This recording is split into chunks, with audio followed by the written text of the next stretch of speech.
Reliance కాడ నుంచి ఒక చుట్టుపక్కల ఉన్న ఏపీలో అంతా కూడా కలిపి 60,000 ఎకరాలు దొరుకుతుంది. 60,000 ఎకరాలు. ఓపైలెన్కి వెళ్ళడానికి లేదా? ఓపైలెన్కి వెళ్ళడానికి పర్మిషన్ లేదు మాట. గవర్నమెంట్ పర్సనల్గా వెళ్ళిపోవడం తప్పిస్తారు. పర్మిషన్ ఏమీ లేదు డిపార్ట్మెంట్ చెట్లు కూడా ఉంటాయా ఓపైలెన్? సర్వీస్ సార్ సర్వీస్ వేసేస్తారు.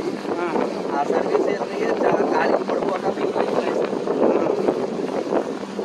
చేప పడతాయండి. చేప పట్టుకోండి సార్. ఐదు కూడా పట్టిపోండి సార్.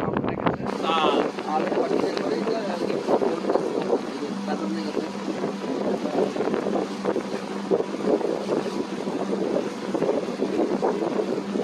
పెద్ద బోట్లు దూరం రావు కదా? చిట్టూరుకి వస్తుంది సార్. పెద్ద బోట్ ఇప్పుడు ఆ చిట్టూరుకి వస్తుంది సార్. వస్తుంది కానీ ఆ చిట్టూరుకి వెళ్తాం సార్. అంటే కొంచెం హైటెడ్ ఉంది సార్. ఆ చిట్టూరుకి వెళ్తాం. కింద లోతు ఎంత ఉంటుంది? లోతు తక్కువ సార్. బాగా వెళ్తాం. మనకంతా కూడా బోట్ ఎక్కడికి నుంచి హైటెడ్ లోతు ఎక్కువ ఉంటుందండి. ఇంకా తక్కువ ఉంటుంది సార్. ఆ పడవ కనపడుతుంది కదా సార్. ఆ పడవ కొంచెం లోపలికి వెళ్ళిన తర్వాత సముద్రం హైటెడ్ లోతు ఎక్కువ వస్తుంది. అంటే ఇక్కడ దీంట్లో కళ్ళ కనపడతాయి కదా సార్. ఇక్కడ ఏమైందంటే దీంట్లో వచ్చిన ఇసుక అంతా కూడా మ్యాట్ వేయాలి సార్.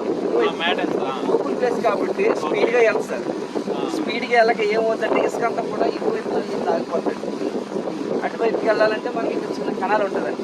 లో టైడ్లో అంతా కూడా పైకి ల్యాండ్ అవుతుంది వెళ్ళిపోతుంది. ఆ చిన్న కణాలు ఉంటాయి. చిన్న కణాలు చూసుకుంటే ఆ పడవ ఉంటుంది సార్. ఆ పడవ సైడ్కి కర్రలు అంటాయి కదా సార్. ఆ కర్రల తెలంగా మన చిన్న కణాలు ఉంటుంది. ఆ కణాల్లో చూసుకుంటారు వెళ్తాం. చిన్న బోట్లో తీసుకొస్తారు కదా. అది సార్ గడ్డి ఉంది సార్. సోన్తో గడ్డి కనపడుతుంది కదా సార్. ఆ గడ్డి అంతా కూడా ఈ ల్యాండ్ పైకి వెళ్ళిపోతుంది సార్.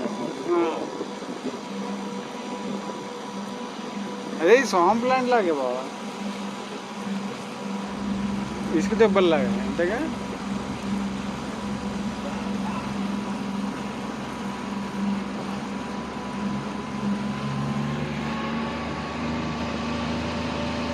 हम लोग यू मिस